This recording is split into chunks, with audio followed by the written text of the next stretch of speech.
The tale of the fisherman and his faith. Once upon a time, there lived a fisherman in a small village. He was known for his cheerful disposition and his favorite greeting, "The Lord is my shepherd, I shall not want." Whenever he passed by, villagers would call out the first part, and he would respond with the latter.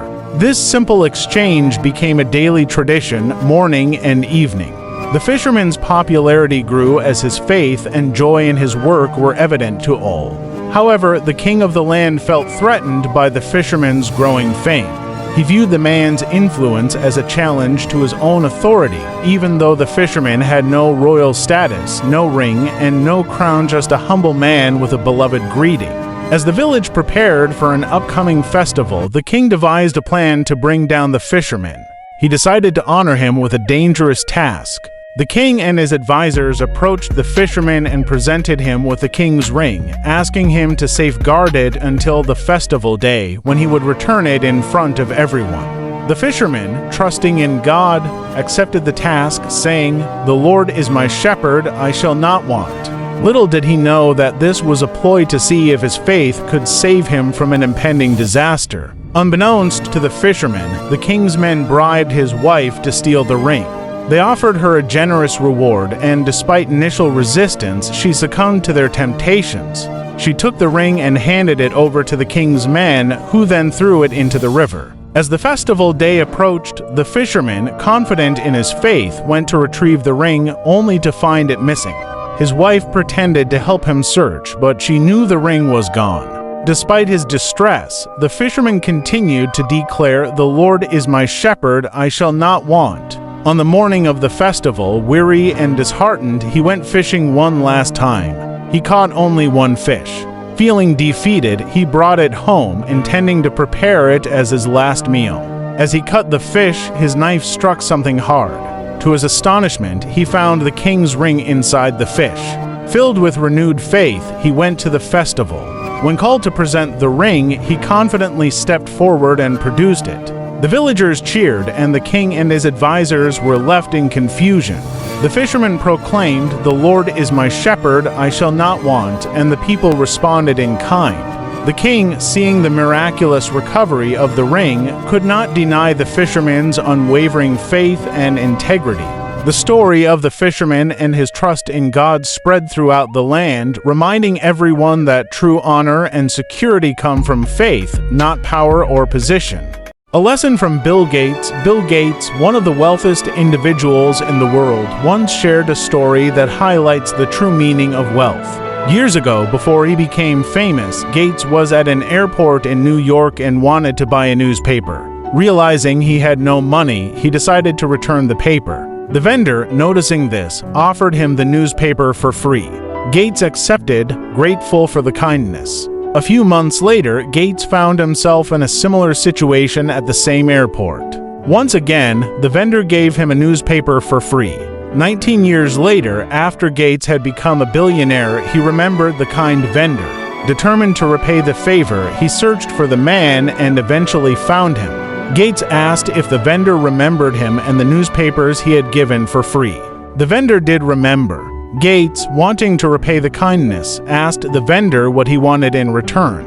The vendor's response was profound. "Sir, how can you compare my help with yours? I helped you when I was a poor newspaper vendor, and now you are trying to help me when you are the richest man in the world." This taught Gates a valuable lesson.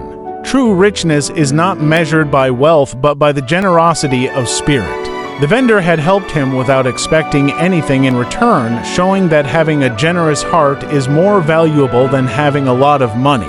Both stories underscore important values, the power of faith and integrity, and the true meaning of wealth.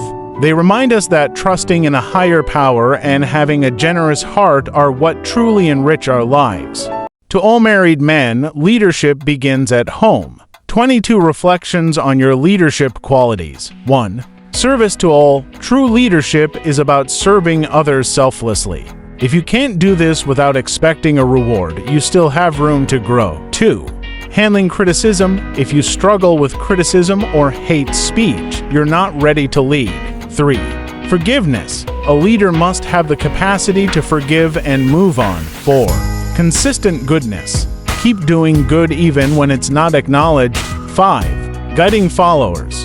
When you see mistakes, guide your followers rather than letting them fail silently. 6. Supporting success. Celebrate and encourage others' successes instead of undermining them. 7.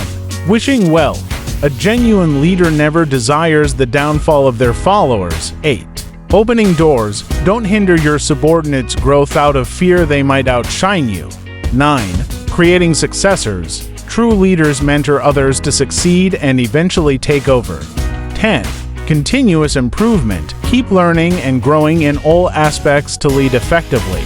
11. Elevating others. Be the support that helps others reach greater heights. 12. Learning from mistakes. Share your experiences to help others avoid the same pitfalls. 13. Compassionate leadership. Care deeply about the well-being of your followers. 14.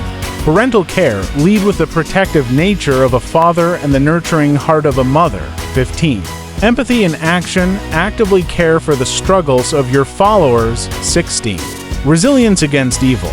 Maintain your goodness even when faced with wickedness. 17. Integrity over interests. Don't let personal gain compromise your integrity. 18. Fair judgment. Always strive to be fair and just in your decisions. 19. Advocacy. Stand up for the voiceless and treat everyone with kindness. 20. Everyday leadership. Leadership isn't confined to high positions. It's about influence in your daily life. 21. Embrace your role. Recognize that you are a leader in training, regardless of your current role. 22.